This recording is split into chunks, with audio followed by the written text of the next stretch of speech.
What's going on, y'all? Welcome back to another episode of The Jump. Another reaction to December 3rd, night of college hoops, the second night of the SEC ACC Challenge, and that was mainly the slate of tonight. There were a couple games on outside of that, but the big ones were all in the Challenge. So I'll talk about a few of those, and I'll start out in Fayetteville, where Arkansas was hosting Louisville.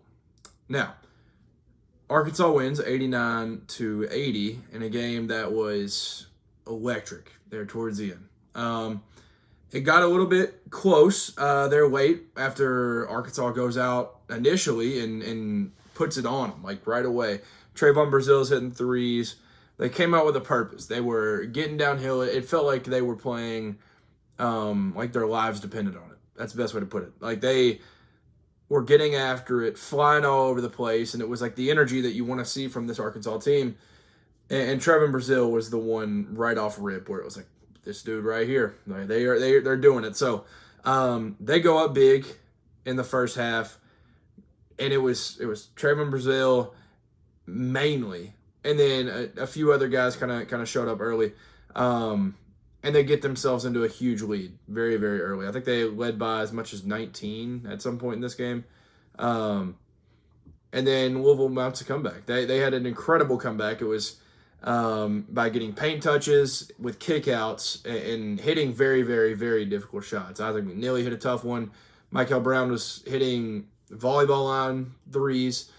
He was awesome for them tonight, and he completely took over. And he had that insane dunk in the first half. That was unbelievable. He ends up with 22, 5, and 3 tonight, and a night where it felt like he didn't play near his best game, and he still has that type of stat line.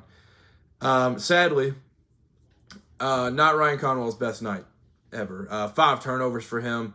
Didn't really get it going until like kind of late in that game. Had a couple layups. I think he had one or two threes. He goes 3 for 12. Michael is 2 for 13 from 3. That's just not going to cut it. That's not going to get things done.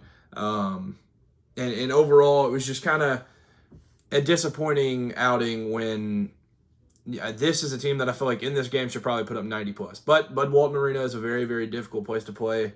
So, it's never easy to go in there. Bud Walton is crazy. One of the toughest places to play. They go in there and mount that comeback and have a shot to kind of get close there at the end. And they were just always one stop away late. They were always one stop away. If they could get a certain stop, they could go down and score, make it close, and they just weren't able to do that. Now, John Calipari's all-time record against Louisville is now 20-8. And now between the Kentucky and Arkansas tenure for him, he is 14-3. So he just continues to beat Louisville. It's when John Calipari's on one sideline and the Louisville team is on the other sideline. It's just when he's playing Louisville, he's going to win. And so that's kind of the story of tonight. Overall, though, I thought Louisville should be, there should be no panic. I've seen some people say, like, oh, man, we might be bad. Like, you're perfectly fine. First road game, first road test.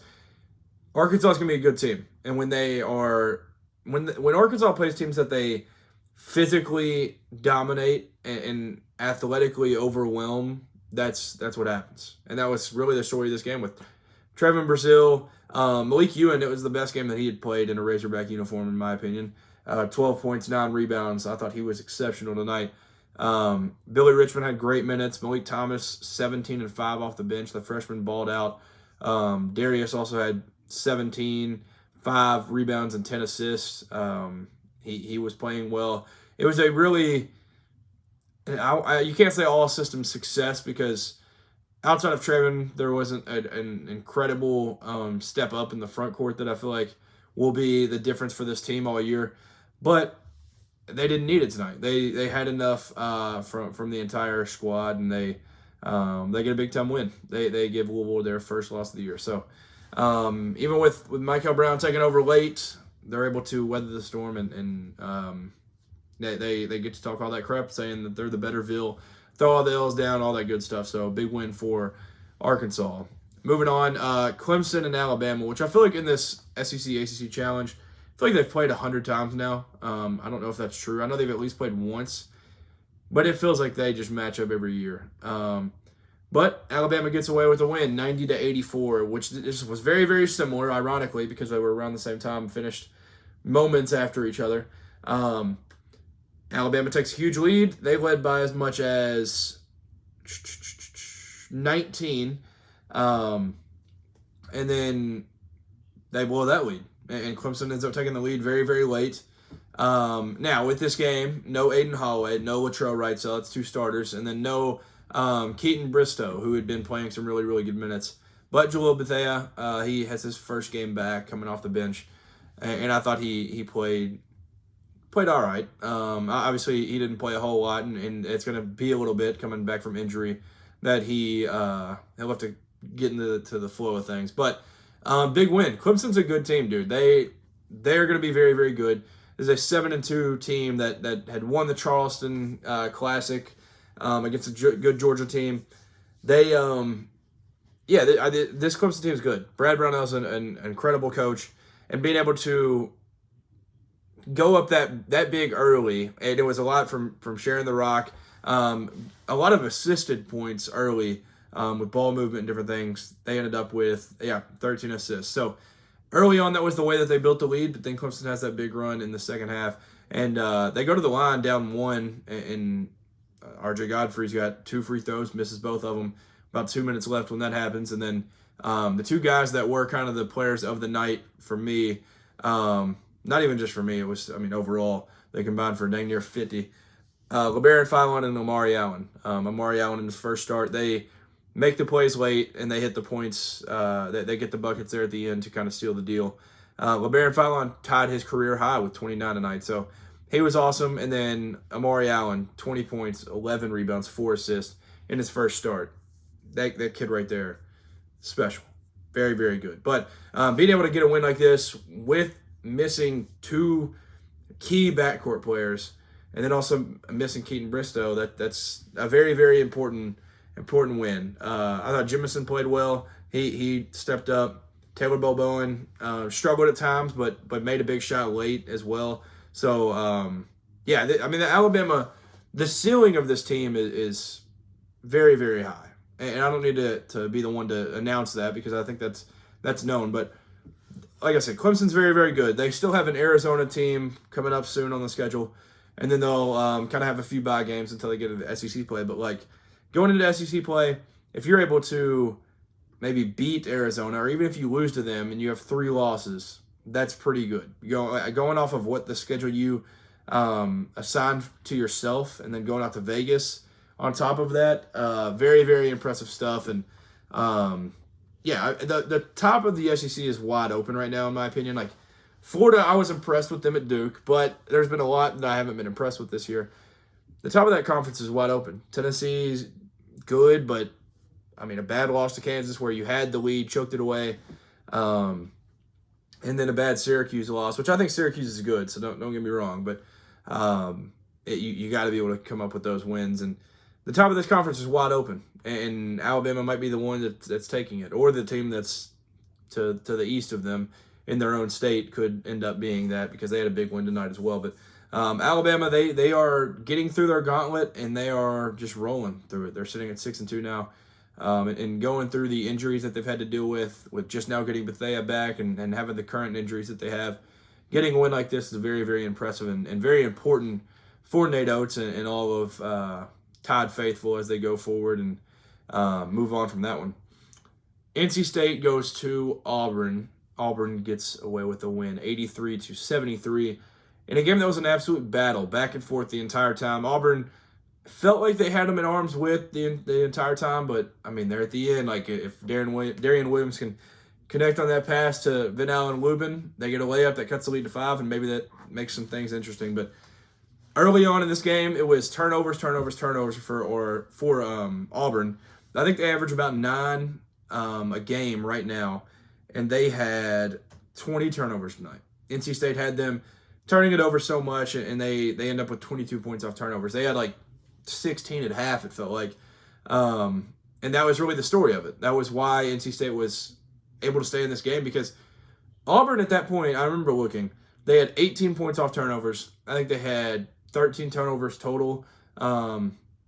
and I want to say Auburn was shooting like 59% or something at that point. Like it was incredible that they were able to stay in it with Auburn shooting so well, but it was because of their own effort on the turnovers. Kadir Copeland and Kevin Overton are the stories of the game, because Kadir Copeland, 22 points. He really didn't play a whole lot down the stretch, though. I want to say in the last 10 minutes he maybe played 3 or 4 when he was the guy that it was the go-to all night, being able to get a bucket and everything. In the second half, it kind of switched over to Trey Holloman, who was hitting just tough bucket after tough bucket, hitting a bunch of threes. That was phenomenal. That was the reason they were able to stay in it while Auburn would be going on their runs. But Kevin Overton and Kadir Copeland, they'd be matched up on each other and just going bucket for bucket. Overton finishes with 29, 9 rebounds. He was almost impossible to take off the floor with the shots that he was making, and at an efficient rate too, and not turning the ball over, not doing any of the bad things. He was phenomenal tonight. He played 38 minutes, and it was very, very for a good reason. Like he could not come off the floor. Keyshawn Hall, he continues to be their best player. I think Auburn's best version of themselves is when Tahad Pettiford is out there and rolling like he was in the St. John's game. I think that's like the peak of this team that you'll see. Like when they have Tahad rolling and Keyshawn can play more of a secondary role and do his thing, that's when I feel like this team is going to be at their best. Keyshawn Hall was, Overton was the best player, but Keyshawn Hall out of the two, out of him and Tahad, was much better tonight. Tahad Pettiford was 1 for 7 from the field, 0 for 3 from 3. 4 turnovers, not great. He also had 4 blocks, which was shocking. He had the one, the pin on whoever it was late. He was awesome defensively, but offensively not great. 6 points, and like I said, not super efficient with it either. But Keyshawn Hall could nearly do no wrong once he got going in that second half. He had a good first half, didn't score for a while in the second half, but once he got rolling, he was unstoppable. He was hitting. There was the one play where it got tipped around, whatever, and then there was like 2 seconds left on the shot clock, and he hits the shot on like a sidestep, falling out of bounds 3. Like he was hitting everything, hitting threes, doing sellies to the crowd. He was awesome. But there was some bad to him. He had 6 turnovers tonight, and one of them was late, forced by Trey Holloman, where he's just trying to do too much. I know getting him in an ISO situation is probably pretty ideal in the fact that he could probably take most people in the entire country. But he was turning it over so much tonight. And I feel like if he can open up his passing game a little bit more, then that can also open some things up if Tahad's maybe not having a great night or something. But great team win. Being able to go through the comeback that NC State had brought, and they were rolling for a little bit there. Being able to go through that, fight through it, and get this victory. Stephen Pearl's done an exceptional job. Like this team looks tremendous from where they were night 1 against Bethune-Cookman, where it took an overtime game to beat them. Now it's 7-2 with the losses to some very, very good teams with Houston and Michigan. Like that's 2 of the top teams in the entire country. So they've looked good. They looked good tonight.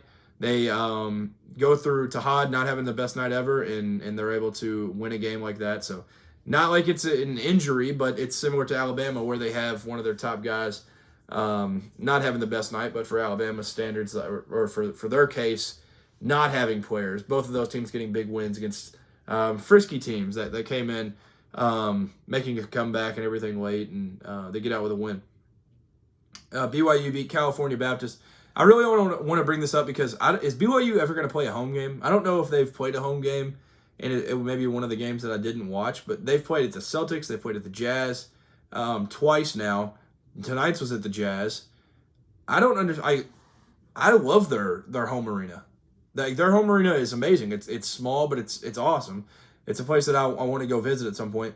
But they just keep playing in NBA arenas, and I don't understand it. But they dominate. They played California Baptist, and Kebakeda had a good night. I know that. 22 points, 14 rebounds, 3 blocks. It was an awesome night for him, and their starting 5. Their core guys are just very, very, very good. With Rob Wright, Richie, Kennard, Kebakeda, and AJ Devonta. Like that starting five is as good as any starting five in the entire country. But it's outside of that, what will they be able to get from some of these other guys? So dominant win, but I just wanted to bring it up because they aren't playing in their own arena, and I don't know why. Minnesota snaps I think 9-game losing streak to Indiana. Big time win for Nico Medved and his team. They feed the Hoosiers their first loss of their season, and they, outside of Connerway and Lamar Wilkerson, there was nobody that made the trip, it felt like, to Minnesota.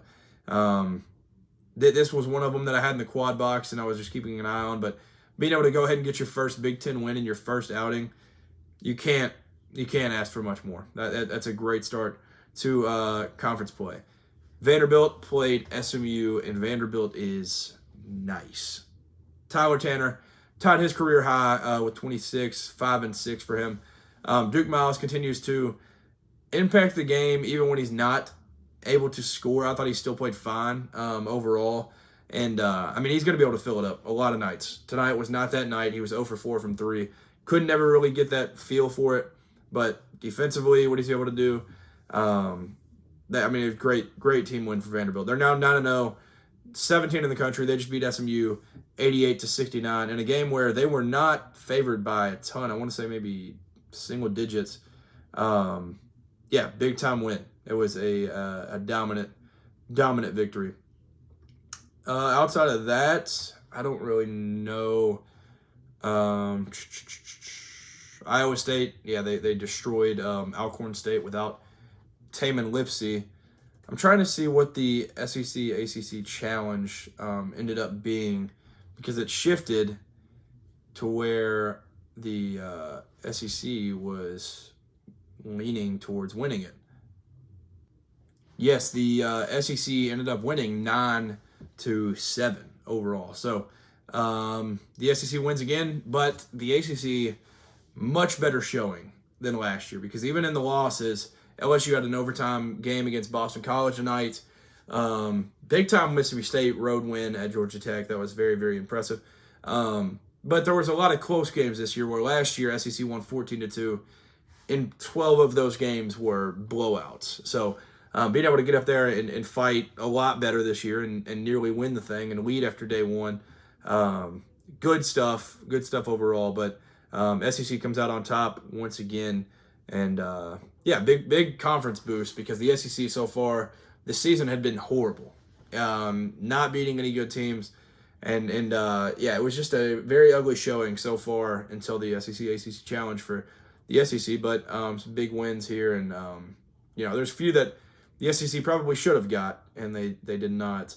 But big win for the conference overall. And the SEC seems to be definitely not the best conference again this year, but they'll be kind of middle of the pack as power conferences go. But I think that'll do it for this one. Fun night of hoops. Good night of basketball. December 3rd was not quite what December 2nd was, but great night nonetheless. And I'll be back soon, though. There's great games coming up. Some solid games Friday, and then Saturday is just an unbelievable slate. So it's gonna be scenes on Saturday. But that'll do it. Comment some of your thoughts on tonight's games and overreactions, or anything that you think I did, anything I said that you think is just completely wrong. Let me know. We'll have some talks in the comments. That'll do it. Peace.